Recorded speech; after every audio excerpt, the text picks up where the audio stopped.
What's up, blockchain? This is Nick from TruthBlitz. Hope you guys are having a good one. Better days are here, even if it's just temporarily. We don't know yet what is going to happen, but the last couple days have definitely been better than the previous, I guess you could say, weeks. So let's start by taking a look at the market quickly. And currently we have an overall market cap of 343 billion, which is definitely up, and Bitcoin dominance is dropping. Right now it's back down to 43.8. So we're seeing a lot of money go back into some alts here.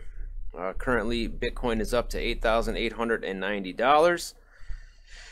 And I don't think we're out of the woods yet. We need to really kind of see Bitcoin go back to or above 9,200, in my opinion.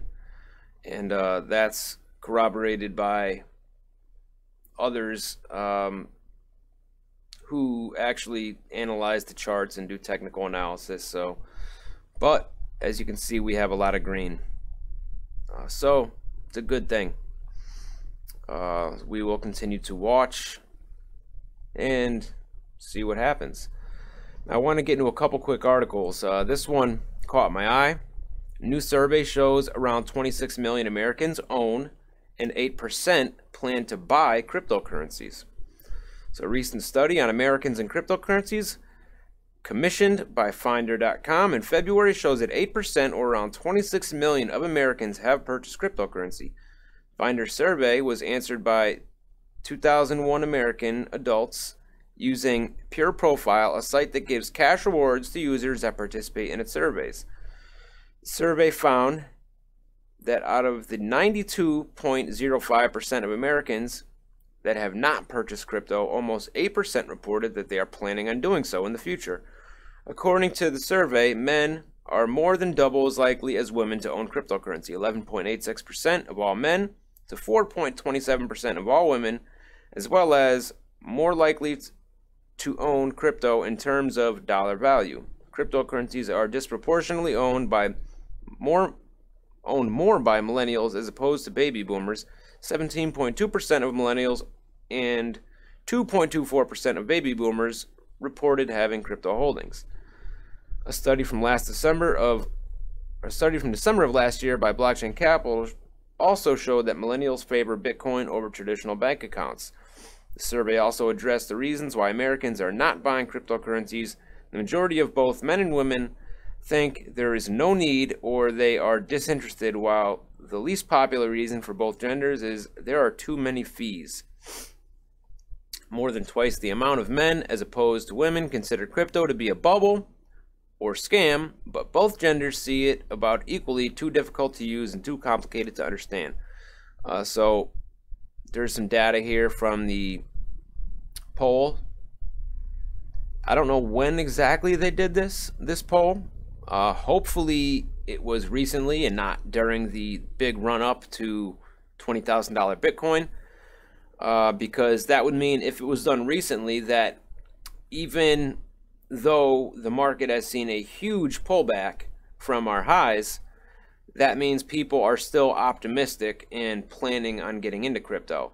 Now, one thing is for sure, and we all know this, that the barrier to entry is pretty large, and the person who is not tech savvy is going to have a hard time getting in. So hopefully we will see more companies such as Pillar, who is aiming at ease of use. Hopefully we'll see more of that kind of thing from various companies to make it easier for the technically stupid, pardon my language, and I don't mean to offend anybody, but the technically stupid person to get in. So yeah, this is good news overall.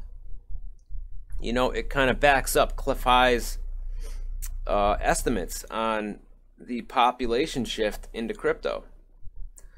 Now, another article, bear with me on this one. German researchers, child abuse content found on Bitcoin blockchain. Users must be protected. Really? So right off the bat, without even reading the article, this kind of appears to me as maybe a deterrent for people to get in. You know, let's vilify crypto, let's vilify Bitcoin, you know, especially with the whole Pizzagate, Pedogate thing that's been happening. We have the executive order that President Trump put in place to target people who commit human rights violations and child and human trafficking. So, you know, the awakened population of not just America, but the world, you know, has heard of these things. And this is a real problem. This isn't just conspiracy theory. There have been many arrests of people involved with child trafficking and, you know, pedophilia. Low-level people, though. But, you know, you guys know the rumors, I'm sure, and the theories. So let's read this article quickly. Researchers from 2 German universities have uncovered data in the Bitcoin blockchain, which could mean anyone who downloads it is breaking the law, The Guardian reports March 20th. In a paper published by 2 groups from the Aachen and Frankfurt University, authors claim sexual images and links to child pornography attached to the Bitcoin transactions has the potential to criminalize swaths of the nascent blockchain industry. Bitcoin's blockchain contains at least 8 files with sexual content, while 5 files only show, describe, or link to mildly pornographic content. We consider the remaining 3 instances objectionable for almost all jurisdictions. 2 of them are backups of link lists to child pornography containing 274 links to websites, 142 of which refer to Tor hidden services, the paper states. While largely harmless, potentially objectionable blockchain content is infrequently inserted, example, links to alleged child pornography or privacy violations. Bitcoin transactions can typically accommodate only small packets of additional data, with only 1,600 files currently in storage on the blockchain. Sexual content thus makes up just 0.5% of the total. So basically saying 0.5% of the total of the data on the Bitcoin blockchain is illicit child pornography or things of that nature. I don't know, the first time hearing of this, but let's continue. Yet, in some countries, this could be enough to constitute illegal activity on the part of Bitcoin users. The origin of all questionable files is not known. Notably, 2 of the explicit images were only detected by our suspicious transaction detector, i.e., they were not inserted via known services, the researchers add. As more and more countries introduce hard and fast regulations for the burgeoning blockchain phenomenon, keeping the technology on the right side of the law will need to work, the paper concludes. Will need work, I'm sorry. We thus believe that future blockchain designs must proactively cope with objectionable content. Peers can, example, filter incoming transactions or revert content holding transactions, but this must be scalable and transparent. So what do you guys think of that? Is it meant to, you know, because you guys know how I get, you know, with, you know, me being a little conspiratorial. So let's be honest here. A huge majority of blockchainers, of people who are into blockchain, who got into crypto because of the technology, because of what it represents, and not for profit, right? Purely profit anyway. People who got in before the run up last fall into winter, are largely awake people, right? We know what others either refuse to acknowledge or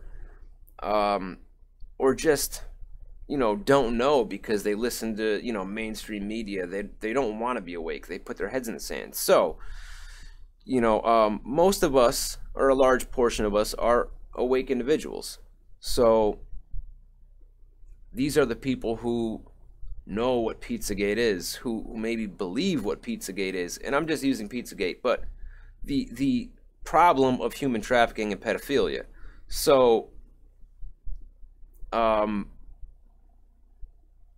so what I'm saying is, people who have Bitcoin and cryptocurrencies are people who know about this problem, and a lot of people that believe everything that's being alleged.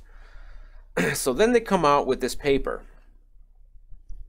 and all of a sudden, out of nowhere, they're saying that, you know, and it's the first I've heard of this, I don't know if anyone else has heard of this, but they're saying that there's child pornography, so on and so forth, on the Bitcoin blockchain.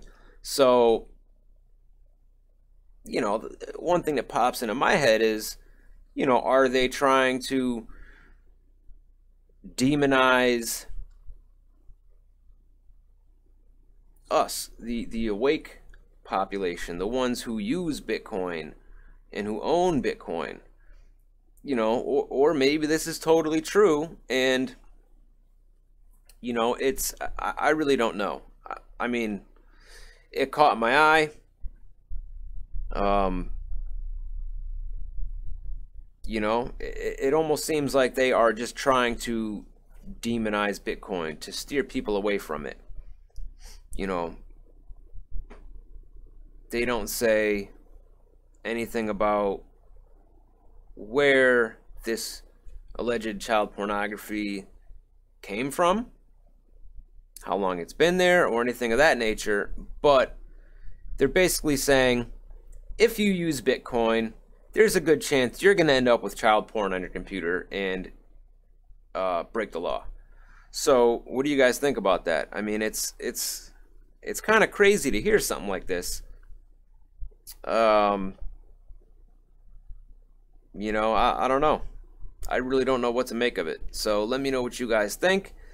Is it bullshit? Is it there? This article, this paper, was it published to demonize users of Bitcoin, to demonize Bitcoin and blockchain itself? That's kind of the feeling that I get from this. So let me know what you guys think. You guys can follow me on Twitter at TruthBlitzMedia. Check me out at my website, truthblitz.com. Also, make sure you guys go over to the Block Party Podcast official channel and subscribe there.